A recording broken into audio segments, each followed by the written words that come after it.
I go by Emily, aged 35, and for the past decade, I've dedicated myself to homemaking. My spouse, Michael, a doctor, and I have been leading a reasonably content life despite not having children. However, an unexpected event disrupted our 10-year marital journey. One evening, as Michael arrived home late, he dropped a bombshell. "This is the end for us, Emily," he declared abruptly. Bewildered, I questioned him. "What do you mean by the end? What's suddenly happening?" "I've decided to marry my mistress, so we're getting divorced today," he declared nonchalantly. "Marry your mistress? What are you talking about?" "I've made up my mind. I'm leaving you and marrying her. Besides, we didn't marry for love, so you probably don't care, right?" Michael explained callously. Indeed, ours wasn't a love match. Michael's parents had orchestrated our union, and we barely knew each other before tying the knot hastily. The only commonality we shared was our original last name, a coincidence that seemed like fate during the rush of surrounding weddings. As we navigated through our wedding and marriage, I never fathomed that we would part ways after a decade. Despite lacking the foundation of a love marriage, we had lived together for 10 years. Now Michael wanted to marry someone else. It wasn't a love marriage, but we've lived together for 10 years, and now you suddenly want to marry your mistress. When did you start betraying me? I confronted him, grappling with the revelation. It's not betrayal. I met her about a year ago. She's a nurse who joined our hospital. She's charming, unlike you, always caring for me. And it's natural that I was drawn to her, Michael explained, justifying his decision. Natural? Are you serious? I responded, stunned by his revelation. Yes, I've always been serious. These 10 years living with you have been true hell. I was honestly sick and tired of supporting such a boring woman. But that ends today, he asserted coldly. How can you talk like that? It's the truth. You're a homemaker who produces nothing, while she's an active nurse. Ask any man in the country, they'd all choose her over you. Do you think a high-achieving doctor like me needs someone like you? Michael continued, his words cutting through me. After a brief pause, I mustered the strength to respond, "Fine, let's divorce." I never thought I'd be married to someone who could say such things so calmly. "We can discuss alimony and property division later with a lawyer. I'll sign the divorce papers and send them later. Until then, I'll go back to my parents' house." However, Michael interrupted, revealing a shocking truth. "No need for discussions. We don't even need a divorce paper." Perplexed, I questioned him. "What do you mean? We can't separate without it. If we don't divorce, you can't remarry." "You're so naive. It's pathetic. The truth is, I never submitted our marriage registration. We're not a married couple, just cohabitants. So there's no divorce, no alimony, no property division. You thought you'd get my money in the divorce, but you won't get a penny," Michael disclosed. Shocked by this revelation, I confronted him. "Not submitted? Wait, are you joking? We've been living as a married couple for 10 years. It's impossible that you didn't submit it." "Normally, yes. That's why I made that rule at the beginning. If you went to the office, everything would be ruined. When we got married, we made some rules. I, as a homemaker, would handle all the household chores. I was on an allowance, and part-time work was prohibited. Michael would handle all governmental and official matters," I recounted. "Why would you do such a thing?" I questioned. "Because I was about to be forced into a marriage with someone I didn't love. It's not like I was going to submit it easily. I was saving marriage for someone I was destined to be with," Michael explained. "Why didn't you refuse the marriage proposal in the first place?" I demanded. "I couldn't refuse. My parents are stubborn and wouldn't listen. I wanted a housekeeper. I'm a busy doctor and can't often tend to household chores. So, I decided to marry you as a housekeeper. It was a good deal for you too, right? You could eat well and have a roof over your head without working. You seemed desperate to get married too. What, you were probably feeling pressured because your friends were getting married, right? Even though we weren't actually married, you were seen as the woman who married a doctor. This 10-year relationship was a win-win for both of us, and it ends today. You should be grateful for the good times you had. Now you have to live on your own without relying on others," Michael declared, concluding our tumultuous chapter. "I can't believe this. Oh, and one more thing. Don't tell my parents about this. If you do anything unnecessary, you know what will happen to your father, right? My father, who runs a medical equipment sales company, has a contract with the hospital where he works. It was through my marriage to him that this connection was made. If I told my in-laws, he's implying that he'd sever the contract as a threat. In other words, he's warning me not to take any action. It's your fault for being deceived. How pitiful to be thrown out with nothing," he said, laughing. But the one who would be thrown out without knowing anything was actually him. I couldn't help but burst into laughter. "What's so funny all of a sudden? I can't believe you became a doctor with that kind of knowledge," he questioned. "I knew all along about your mistress and that you didn't submit our marriage registration," I replied calmly. "That's impossible," he insisted.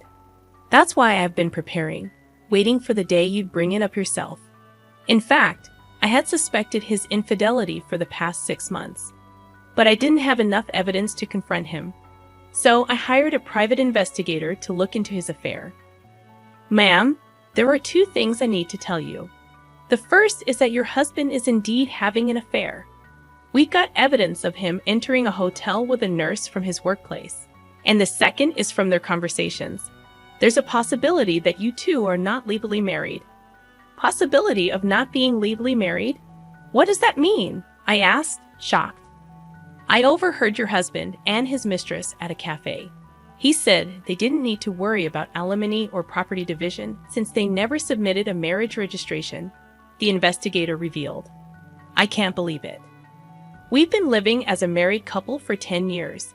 I don't know why he didn't submit the marriage registration. That's why he never let me handle any official procedures," I realized. "Yeah, that seems to be the case. I can't believe this. How could this happen?" I explained. "It's rare to hear about not submitting a marriage registration for 10 years, but it's not unheard of. This is too much. Am I just supposed to accept this? If we were never married from the start, there's nothing I can do," I lamented. "Not necessarily. What do you mean?" the investigator asked. "Let's make him pay for deceiving you for 10 years. First, we need to prepare without him noticing," I declared. And so, I began to prepare with the investigator to punish my husband. "So what if you knew we were never married from the start? So it doesn't matter what I do with other women. I don't need to take any responsibility," he said, oblivious to the storm that was about to hit him. I pitied myself for not knowing anything. "But it seems you were the one truly pitiful." "What do you mean? We're considered to be in a common law relationship on paper. So what? You might not know, but you can actually claim alimony and divide property in a common law relationship." What he didn't know was that registering as a de facto marriage would backfire on him. You can make claims in a common law relationship. It's not well known, but yes, you can. Of course, there are some conditions, but looking at your case, it seems you meet them. What are these conditions? A common law relationship is established based on 2 criteria. First, both parties must have the intention to marry. If it's just living together, that's cohabitation. Mutual intent to marry is key. For instance, if you had a wedding ceremony or were recognized as a couple by others, it can be acknowledged. We've had a wedding ceremony, and our parents and friends know us as a couple. Then the first criterion is met. The second is living as if married. This includes sharing household life for over 3 years. You've been living together as a couple for over 10 years, and as a homemaker, you obviously shared the household finances. This is recognized as a marital relationship. So that means if you can provide proof of what we discussed, you can claim alimony and divide property. I'm not an expert in this area, so I'll introduce you to a lawyer. You can work with them to bring him down. After consulting with the lawyer, I was told that I could indeed claim alimony and property division from my husband. "So I'm going to demand alimony and property division from you," I informed my husband, who turned pale. His confidence, which had looked down on me just a moment ago, was gone. But even if you can claim alimony and property division, you're just an unemployed woman. Do you plan to rely on your parents after being kicked out? He scoffed. Didn't I say I was preparing? I've already found a job starting next month. I've also got my eye on a new place. Don't worry about me, I responded confidently. What he thought, that a clueless homemaker would be helpless, had backfired. I'll make sure to discuss this with your parents, just so you know. Do you not care what happens to your father if they want to break the contract? He challenged. Let them. Sure, you were the link to the hospital, but the contract continued because of my father and his company's efforts. Whether or not they keep the contract is up to them. Let's see if they'll break a contract just because the doctor's wife of 10 years was a lie. Try saying that to my father and me. We won't be affected if the contract is broken over this. It only shows the depth of their trust. We'll just find another hospital to partner with, I asserted. Saying this, I took out my phone. You're not calling your parents, are you? He questioned. That's exactly what I'm doing. Our parents think we're still married. It's only natural to inform them if this relationship is ending, I stated. To my surprise, my husband began to apologize. Please let me talk to them. Don't call, he pleaded. Why? You know how strict my parents are. If they find out about this, I'm done, he explained. What does that have to do with me? You're asking me not to tell the truth because your parents are strict. Are you kidding? You could have refused the marriage from the start if you didn't intend to marry. After 10 years of a selfish marriage, you're afraid of your parents finding out. I can't accept such a convenient story, I retorted. But I can't accept your story. I'll make sure to tell both your parents and mine, I declared. And so, I called both sets of parents. All four were shocked upon hearing my story, and a meeting was promptly arranged at our house. I've heard everything over the phone. Is it true that you pretended to be married for 10 years without submitting a marriage registration? Speak up, you foolish son, my father scolded. It's true. I didn't submit it. Why would you do such a thing? Didn't you think about how Emily would feel? My mother added. I had no choice. No choice, you say? How can you even say that? It's actually your fault, Dad and Mom. I didn't want to get married, yet you started looking for a bride on your own, saying it was time, he explained. I got married because you arranged meetings and tried to force a marriage on me. You're the one who agreed to the marriage, aren't you? I had to agree. If I had refused, you would have made a fuss about it, so I decided to get married. If you were resolved to marry, why didn't you submit the marriage registration? I read about a man on the internet who was in the same situation. He didn't want to marry but had to because of his parents. He lived a married life without submitting the registration, then revealed the truth when he found someone he truly loved. That's appalling. And what happened to that guy in the end? He asked. He's now married to the person he loves and has a real marriage. So I too will marry my girlfriend and have a real marriage. Then my parents, who had been silent until now, spoke up after hearing his reasoning. A real marriage, huh? Sure, you might not have had a love marriage, but do you remember what you said at the wedding? We will never forget to care for each other and build a home full of smiles. What did those words mean to you? What were we shown? We sent our daughter to you hoping for her happiness, but you deceived her for 10 years without submitting a marriage registration. Did you build a home full of smiles? Now you're leaving her for another woman. Can someone who acts without a shred of care, even if they change partners, truly have a real marriage? Well, he began, but my father-in-law interrupted. I was happy you married our daughter, not just because you were a doctor. I thought she could build a happy home with someone as sincere as you. But it seems we were mistaken and deceived. And you threatened our daughter. If she told us about this, you'd cut off the contract with our company. Seriously. If you're going to threaten our daughter, we'll cut off the contract ourselves. Be warned, we will tell the truth when asked. Why? If you do that, there will be rumors at the hospital. Well, yes, but that's the result of your own actions. You were the one who threatened us with cutting off the contract. My husband was in complete panic at this unexpected turn of events. Please wait. This is getting out of hand. Let's just talk, he pleaded. At that moment, my father-in-law grabbed him by the collar, furious. Don't mess with us. We didn't raise you to be such a scoundrel. What were you thinking, father? Please stop. By not submitting the marriage registration, you might have thought you were doing yourself a favor. But because of your selfish actions, Emily was strung along for 10 years. What were you thinking, causing such trouble to others? The living room fell silent. My husband, faced with my father-in-law's words, had nothing more to say. Emily and your parents, I'm truly sorry for the trouble caused by this idiot, my father-in-law said. No, you parents shouldn't apologize. It's not your fault. However, it's partly our responsibility as parents for letting him act this way. For now, we'll take him home and make sure he doesn't continue his reckless behavior. We'll deal with the aftermath properly. We're very sorry for all this. And with that, my husband was taken away by his parents back to his childhood home. You've been through a lot. For now, you should come back home and rest. We'll think about what to do next later. You don't need to worry about anything right now, my parents said, thinking I was completely exhausted and deceived.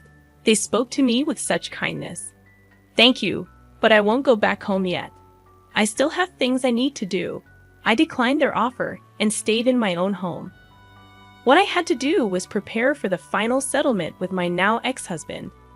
Gathering evidence for our common law relationship, I was getting ready to claim alimony and divide our assets.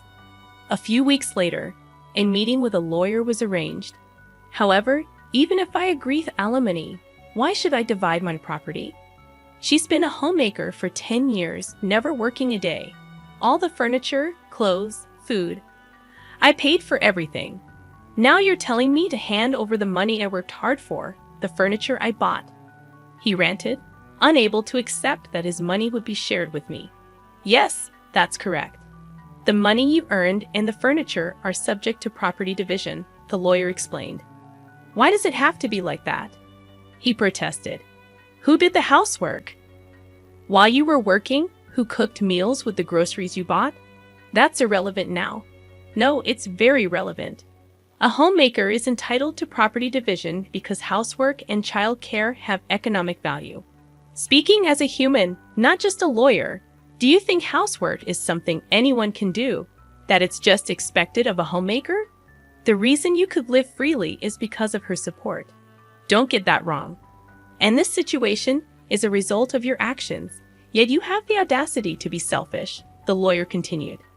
What you say? Never mind. Anyway, she's entitled to half of the assets for property division. That's how it is. Dan, regarding alimony, we intend to claim $100,000 from you. $100,000? Why so much for a relationship that wasn't even a marriage? It's precisely because you weren't married. Normally, alimony claims in common law relationships range from $10,000 to $40,000. However, in your case, you pretended to be married for 10 years and selfishly tried to kick her out when you found someone else. The amount is determined by the severity and duration of your actions. But still, you may think 10 years is just a short time, but it's longer than you realize. During that time, she devoted herself to you, believing you were a married couple. You have no right to complain after betraying her. A perfect rebuttal left him speechless, and he reluctantly agreed to my demands. Then I also sent a notice of claim for alimony to his mistress. I knew who and where she was, thanks to the investigator, as she was a nurse working at the same hospital. The mistress, having heard from him that there was no possibility of alimony or property division, must have been utterly shocked by the contents of the claim. Wait a minute, this isn't what you told me. What you want? She confronted him at the hospital with the notice I had sent. I told you not to talk to me at the hospital. I got this from your wife. You said there wouldn't be any alimony because we weren't married. What's this all about? I later learned that, in a panic after being served with the alimony claim from me, she confronted him at the hospital with the notice I had sent. Okay, let's talk about this later, not here. There are too many people around. We'll both be in trouble if this turns into a rumor. I don't care about that. I can't pay this kind of alimony. You said it was okay, so you should pay. Pay it for me. I won't pay a penny. You were the one who wanted this relationship. You said I was the only one for you, that you wanted to marry me. Hey, quiet down. Everyone can hear us. Just so you know, I'm not in the wrong here. If you want to make amends with your wife, do it yourself. Tell her I don't owe her a penny, that you'll take care of everything. This exchange led to the revelation of their affair to the entire hospital. It quickly became the talk of the place, and then the final blow was my father's request to the hospital. I apologize, but we would like to terminate our contract at the end of next month. The hospital, aware of the rumors, asked my father, "Excuse me for asking, but is the reason for canceling the contract related to Dr. Michael's affair? It's already become a rumor." Yes, a nurse presumed to be involved caused quite a scene. I never imagined he had been pretending to be married for 10 years without submitting a marriage registration. I never expected it to turn out like this. You mean he never submitted the registration? Weren't you aware that he hadn't submitted the marriage registration? All we knew was that he, being married, had an affair. What do you mean he didn't submit the marriage registration? With my father's request, it was revealed that he had been deceiving me for 10 years by not submitting the marriage registration. This news spread among the other nurses. Dr. Michael deceived his wife for 10 years without submitting a marriage registration, and he had an affair with a nurse. How low? How could he do that? Can someone really not notice for 10 years? Apparently, Emily's maiden name was the same, and he managed all the official paperwork. That's scary. The rumors spread not only among hospital staff, but also to patients, and both Michael and his mistress received cold stares. Unable to endure, they soon resigned from the hospital. As my father told me, "Did you manage to get the alimony?" "Yes, I received payments from both him and his mistress. She refused to pay until the end, claiming she was deceived. But the lawyer made it clear her argument wouldn't hold, and she reluctantly agreed to pay." That's good. What about you, Dad? Did the contract get canceled after all? No, that's off the table. He resigned, and since our company is trusted, the hospital asked us not to cancel the contract. We couldn't cancel it after they asked like that. That's a relief. Then I started a new life in a new place and was living happily. About a year and a half later, my ex-husband contacted me. "Is it true you got remarried?" I had married a man I met at work, and somehow he had found us. I wondered whose number this was. Going through the trouble of changing your number just to contact. Just answer my question. Yes, I got married. You betrayed me. Betray? We were never legally married, so I didn't think it would matter to you. Right? That's a different matter indeed. Things are different now. We're completely separated, so my marriage has nothing to do with you. Is that why you contacted me? After I said this, he seemed at a loss for words. Then he taunted, "Of course, you're still unmarried, since you probably haven't submitted a marriage registration again. You're that kind of woman." But things weren't as he imagined. Unfortunately for you, my husband isn't the kind of person to do such terrible things. He knows all about your story, so to ensure I wouldn't feel anxious, we went to the office together to submit the registration. Sadly for you, things aren't as you thought.